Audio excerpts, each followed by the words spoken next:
ಇನ್ನು ರಾಜ್ಯದಲ್ಲೂ ಕೂಡ ಭಾರಿ ಮಳೆಯಾಗಿದೆ. ಬಾಗಲಕೋಟೆಯಲ್ಲಿ ಧಾರಾಕಾರ ಮಳೆಗೆ ಸಾಕಷ್ಟು ಅವಾಂತರ ಆಗಿದೆ. ಬಿಸಿಲಿಗೆ ಬೆಂದ ಬಾಗಲಕೋಟೆಗೆ ವರುಣ ತಂಪೆರೆದಿದ್ದಾನೆ. ಅರ್ಧ ಗಂಟೆಗೂ ಹೆಚ್ಚು ಕಾಲ ಸುರಿದ ಧಾರಾಕಾರ ಮಳೆ. ನಿರಂತರ ಮಳೆಗೆ ಬಾಗಲಕೋಟೆಯ ನವನಗರದ ರಸ್ತೆಗಳು ಜಲಾವೃತ ಆಗಿತ್ತು. ಹಳ್ಳದಂತಾದ ನವನಗರದ ಜಿಲ್ಲಾ ಕ್ರೀಡಾಂಗಣದ ಬಳಿಯ ರಸ್ತೆ ಜಲಾವೃತವಾದ ಹಿನ್ನೆಲೆ ವಾಹನ ಸಂಚಾರಕ್ಕೆ ಅಡಚಣೆ ಉಂಟಾಗಿತ್ತು.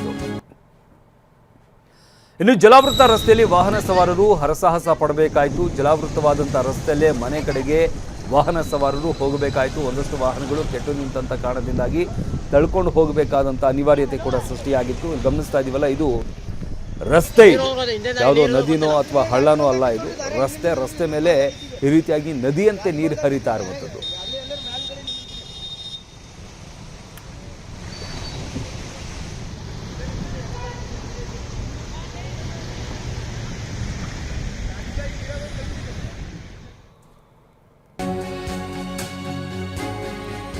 ಇನ್ನು ಕಲಬುರಗಿ ಜಿಲ್ಲೆ ಸೇಡಂ ಹಾಗೆ ಚಿಂಚೋಳಿ ತಾಲೂಕಿನಲ್ಲೂ ಕೂಡ ಭಾರಿ ಮಳೆಯಾಗಿದೆ. ಭಾರಿ ಮಳೆಯಿಂದ ಜಲಾವೃತವಾದ ಸೇಡಂ ಪಟ್ಟಣದ ರಸ್ತೆಗಳು, ಸೇಡಂನ ರೈಲು ನಿಲ್ದಾಣದ ಬಳಿಯ ರಸ್ತೆಗಳೆಲ್ಲವೂ ಕೂಡ ಜಲಾವೃತವಾಗಿತ್ತು. ಸ್ಥಳೀಯ ಶಾಸಕ ಸಚಿವ ಶರಣಪ್ರಕಾಶ್ ವಿರುದ್ಧ ಜನರು ಆಕ್ರೋಶವನ್ನು ವ್ಯಕ್ತಪಡಿಸಿದ್ದಾರೆ.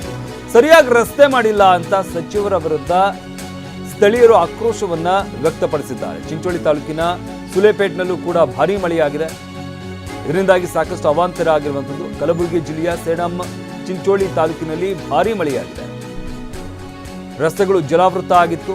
ಸೇಡಂನ ರೈಲು ನಿಲ್ದಾಣದ ಬಳಿಯ ರಸ್ತೆಗಳೆಲ್ಲವೂ ಕೂಡ ಜಲಾವೃತ ಆಗಿತ್ತು. ಸ್ಥಳೀಯ ಶಾಸಕ ಹಾಗೆ ಸಚಿವ ಶರಣಪ್ರಕಾಶ್ ಪಾಟೀಲ್ ವಿರುದ್ಧ ಜನ ಆಕ್ರೋಶವನ್ನು ವ್ಯಕ್ತಪಡಿಸಿದ್ದಾರೆ. ಸರಿಯಾಗಿ ರಸ್ತೆ ಮಾಡಿಲ್ಲ, ಒಂದು ಮೂಲಭೂತ ಸೌಕರ್ಯ ಸರಿಯಾಗಿ ಕಲ್ಪಿಸಿಲ್ಲ, ಅಲ್ಲಿ ಮಳೆ ಬಂತು ಅಂತಂದರೆ ನೀರು ಹೋಗೋದಕ್ಕೆ ಸರಿಯಾಗಿ ದಾರಿ ಮಾಡಿಲ್ಲ, ಚರಂಡಿ ವ್ಯವಸ್ಥೆ ಇಲ್ಲ, ಯಾವುದನ್ನು ಕೂಡ ಸರಿಯಾಗಿ ಮಾಡಿಲ್ಲ ಅಂತ ಸ್ಥಳೀಯರು ಆಕ್ರೋಶವನ್ನು ವ್ಯಕ್ತಪಡಿಸಿದ್ದಾರೆ.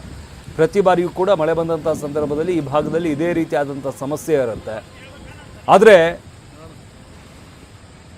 ಸ್ಥಳೀಯ ಶಾಸಕರು ಹಾಗೆ ಸಚಿವರು ಕೂಡ ಆಗಿರುವಂಥವ್ರು, ಅವರು ಯಾರು ಕೂಡ ಇದ್ರ ಬಗ್ಗೆ ತಲೆ ಕೆಡಿಸ್ಕೊಳ್ತಾ ಇಲ್ಲ ಅಂತ ಸ್ಥಳೀಯರು ಆಕ್ರೋಶವನ್ನು ವ್ಯಕ್ತಪಡಿಸ್ತಾ ಇದ್ದಾರೆ.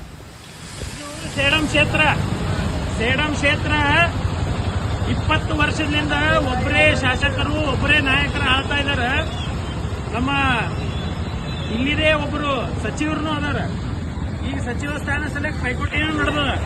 ಆದರೆ ಇಲ್ಲಿ ಸ್ಥಳೀಯರ ಸಮಸ್ಯೆ ನೋಡ್ರಿ, ಇಲ್ಲಿ ರೈಲ್ವೆ ಸ್ಟೇಷನ್ ಅಲ್ಲಿ ನೋಡ್ರಿ, ಇಲ್ಲಿ ದುಕಾನಗಳು, ಸಚಿವರು ಸ್ಥಾನ ಸಲಕ್ಕೆ ಇಷ್ಟು ಪೈಕೋಟಿ ಮಾಡ್ತೀರಿ, ಇದು ಒಂದು ಬಗೆಹರಿಸ್ರಿ ದಯವಿಟ್ಟು. ಇದು ನಮ್ಮ ಕಳಕಳಿಯ ವಿನಂತಿ.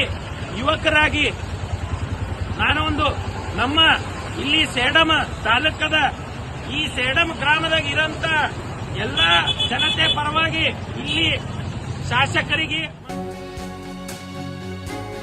ಇನ್ನು ಗದಗ ನಗರದ ಹಲವೆಡೆ ಭಾರಿ ಮಳೆಯಾಗಿದೆ. ಇದರಿಂದ ಸಾಕಷ್ಟು ಅವಾಂತರ ಕೂಡ ಆಗಿದೆ. ಭಾರಿ ಮಳೆಗೆ ಪಂಚರಹೊಂಡ ಬಳಿ ಕೆರೆಯಂತಾದಂಥ ರಸ್ತೆ ಚರಂಡಿಗಳು ಬ್ಲಾಕ್ ಆಗಿದೆ. ರಸ್ತೆಗಳು ಜಲಾವೃತ ಆಗಿತ್ತು. ನಗರಸಭೆ ನಿರ್ಲಕ್ಷ್ಯದ ವಿರುದ್ಧ ಸಾರ್ವಜನಿಕರು ಆಕ್ರೋಶವನ್ನು ವ್ಯಕ್ತಪಡಿಸಿದ್ದಾರೆ. ಚರಂಡಿಯಲ್ಲಿ ಹೂಳೆತ್ತಿಲ್ಲ, ಚರಂಡಿ ಕ್ಲೀನ್ ಮಾಡಿಸಿಲ್ಲ, ಇದರಿಂದಾಗಿ ಚರಂಡಿಗಳು ಬ್ಲಾಕ್ ಆಗಿದ್ದಾವೆ. ಇದರಿಂದಾಗಿ ನೀರು ಹರಿಯೋದಕ್ಕೆ ಜಾಗ ಇಲ್ಲ. ಇದರಿಂದಾಗಿ ರಸ್ತೆಯಲ್ಲೇ ನೀರು ಹರಿತಾ ಇದೆ. ಅದರಲ್ಲೂ ಕೂಡ ಗಮನಿಸ್ತಾ ಇದ್ದೀವಿ, ಕೊಳಚೆ ನೀರು, ಆ ಚರಂಡಿಯಲ್ಲಿರುವಂಥ ಕೊಳಚೆ ನೀರೆಲ್ಲ ಹೊರಗಡೆ ಬಂದು ಹೊರಗಡೆ ರಸ್ತೆಯಲ್ಲೇ ಹರಿತಾ ಇದೆ. ಇಲ್ಲಿ ಯಾರು ಕೂಡ ಓಡಾಡೋದಕ್ಕೂ ಕೂಡ ಸಾಧ್ಯವಾಗೋದಿಲ್ಲ. ಅಕಸ್ಮಾತ್ ಏನಾದರೂ ವಾಹನ ಏನಾದರೂ ಪ್ರಾಬ್ಲಮ್ ಆಯಿತು ಅಂತಂದರೆ ಅಲ್ಲಿ ಹೋಗೋದಕ್ಕೂ ಕೂಡ ಸಾಧ್ಯವಾಗೋದಿಲ್ಲ. ಅಷ್ಟು ಕೊಳಚೆ ನೀರಲ್ಲಿ ಹರಿತಾ ಇದೆ. ಇದರಿಂದಾಗಿ ನಗರಸಭೆಯ ವಿರುದ್ಧ ಸಾರ್ವಜನಿಕರು ಆಕ್ರೋಶವನ್ನು ವ್ಯಕ್ತಪಡಿಸ್ತಾ ಇದ್ದಾರೆ. ಸರಿಯಾಗಿ ನಿರ್ವಹಣೆ ಮಾಡ್ತಾ ಇಲ್ಲ. ಚರಂಡಿಗಳಿದ್ವು ಕೂಡ ಅಲ್ಲಿ ಹೂಳು ತುಂಬಿಕೊಂಡಿದೆ, ಅದನ್ನು ತೆಗೆಯುವಂಥ ಕೆಲಸ ಮಾಡಿಲ್ಲ. ಇದರಿಂದಾಗಿ ಚರಂಡಿಯಲ್ಲಿ ನೀರು ಹೋಗ್ತಾ ಇಲ್ಲ, ಬದಲಾಗಿ ಚರಂಡಿ ನೀರೆಲ್ಲ ರಸ್ತೆಯಲ್ಲೇ ಹೋಗ್ತಾ ಇದೆ ಅಂತ ಸಾರ್ವಜನಿಕರು ಆಕ್ರೋಶವನ್ನು ವ್ಯಕ್ತಪಡಿಸ್ತಾ ಇರುವಂಥದ್ದು. ಅದಕ್ಕೆ ತಕ್ಕನಾಗಿ ಇಲ್ಲಿ ಗಮನಿಸ್ತಾ ಇದ್ದೀವಿ, ಯಾವ ರೀತಿಯಾದಂತಹ ದೃಶ್ಯವನ್ನು ನಾವು ನೋಡ್ತಾ ಇದ್ದೀವಿ. ಕೊಳಚೆ ನೀರೆಲ್ಲ ರಸ್ತೆಯಲ್ಲೇ ಹರಿತಾ ಇದೆ. ಒಂದು ಕಡೆ ವಾಹನ ಸವಾರರು ಪರದಾಡಬೇಕಾದಂಥ ಪರಿಸ್ಥಿತಿ, ಮತ್ತೊಂದು ಕಡೆ ಈ ಕೊಳಚೆ ನೀರು. ಇದರಿಂದಾಗಿ ರಸ್ತೆ ದಾಟೋದಕ್ಕೂ ಕೂಡ ಸಾಧ್ಯವಾಗೋದಿಲ್ಲ. ಅಷ್ಟರ ಮಟ್ಟಿಗೆ ಕೊಳಚೆ ನೀರಲ್ಲಿ ಹರಿತಾ ಇದೆ. ಸಂಬಂಧಪಟ್ಟಂಥ ಅಧಿಕಾರಿಗಳು ನಿರ್ಲಕ್ಷ್ಯ ವಹಿಸಿದ್ದಾರೆ.